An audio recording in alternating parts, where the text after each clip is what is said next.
1985 সালের 22শে জুলাই আগুনে ঝলসে মৃত্যু হলো বাংলা সিনেমার অন্যতম উজ্জ্বল নায়িকা মহুয়া রায়চৌধুরীর। 40 বছর পরেও মহুয়া রায়চৌধুরীর মৃত্যু রহস্যই হয়ে রয়ে গিয়েছে। আত্মহত্যা, খুন নাকি নিছক দুর্ঘটনা, উত্তর আজও মেলেনি। মাত্র 27 বছর বয়সে মৃত্যু হয়েছিল মহুয়া রায়চৌধুরীর। আগুনে পুড়ে গিয়েছিল শরীরের 80%। মৃত্যুর সময় মহুয়ার হাতে ছিল মোট 22টি ছবির কাজ, যার মধ্যে মাত্র 4টি শেষ করতে পেরেছিলেন তিনি।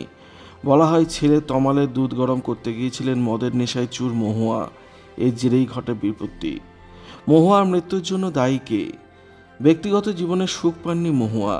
বাবার অত্যাচার পেরিয়ে প্রেম করে বিয়ে, কিন্তু হানিমুন পর্ব কাটতে না কাটতেই স্বামীর অত্যাচারে অতিষ্ঠ হয়ে ওঠেন। পর্দার সফল অভিনেত্রী হলেও স্বামীর হাতে রোজ মার খেতেন। মারের দাগ মেকআপে ঢেকে চলত অভিনয়। তিলক চক্রবর্তীকে ভালোবেসে বিয়ে করেছিলেন মহুয়া। তিলক শিশু শিল্পী হিসেবে অভিনয় করতেন, পরে কিশোর কুণ্ঠী গায়ক হিসেবে ফাংশনে গান করতেন। তেমনি এক ফাংশনে নৃত্যশিল্পী মহুয়ার সঙ্গে আলাপ। এক কিশোর কুণ্ঠীর ঝুলিতে জুটেছিল মহুয়ার মতো সুপারস্টার বউ। তাই সংসারে নিত্য অশান্তির মাঝেই সংবাদ মাধ্যমে উঠে আসতে থাকে মহুয়ার বেপরোয়া জীবনযাপনের কথা, মদ্যপান, অন্য নায়কের বাহুলগ্ন হওয়ার কথাও। মহুয়া যখন মৃত্যুশয্যায়, তখন টলিউডের বহু নায়ক ছুটে গিয়েছিলেন দেখা করতে, কিন্তু দেখা দেননি মহুয়া। নিজের পুড়ে যাওয়া শরীর কাউকে দেখাতে চাননি। মৃত্যুর আগে মহুয়ার বান্ধবী রত্না ঘোষালকে বলেছিলেন, গোলাকে রেখে গেলাম, তোমরা দেখো। মহুয়ার গোলা তার একমাত্র পুত্র তমাল চক্রবর্তী। ইন্ডাস্ট্রি অবশ্য সেভাবে তমালকে দেখেনি। ছেলেকে আগলে বড় করেছেন তিলক। জীবনে দ্বিতীয় বিয়ে করেননি। মঞ্চ ছেড়েছিলেন, এক প্রকার অন্তরালে জীবন কাটিয়েছেন। এখন তিনি না ফেরার দেশে। তমালের জন্ম 1977 সালের 24শে সেপ্টেম্বর। ফুটবলের পাগল ভক্ত ছিলেন মহুয়া।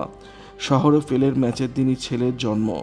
প্রসব যন্ত্রণায় কাতরাতে কাতরাতেই মহুয়া ঠিক করে ফেলেছিলেন সন্তানকে আদর করে গোলা বলেই ডাকবেন।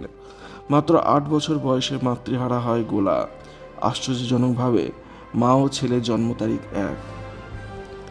শহরের নামে স্কুল থেকে পড়াশোনা শেষ করে অটোমোবাইল ইঞ্জিনিয়ারিং নিয়ে ডিগ্রি অর্জন করেন তমাল। পুনের একটি অটোমোবাইল ফার্মে চাকরি করতেন তমাল। তবে শিল্পী মায়ের ছেলেকে চাকরিতে বাঁধতে পারেনি। একজন গিটারিস্ট হিসেবে সঙ্গীত জীবনে প্রবেশ করেন। জানা যায়, শহর ব্যান্ডের মিউজিক অ্যারেঞ্জার হিসেবে কাজ করেছেন তমাল। 2022 সালে বাংলা সিনেমা আকরিকে মিউজিকের দায়িত্বভার সামলেছেন তমাল।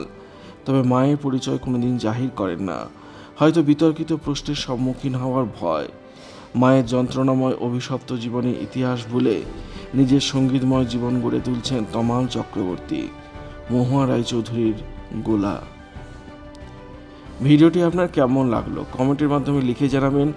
ভালো লাগলে চ্যানেলটি অবশ্যই সাবস্ক্রাইব করবেন। ধন্যবাদ।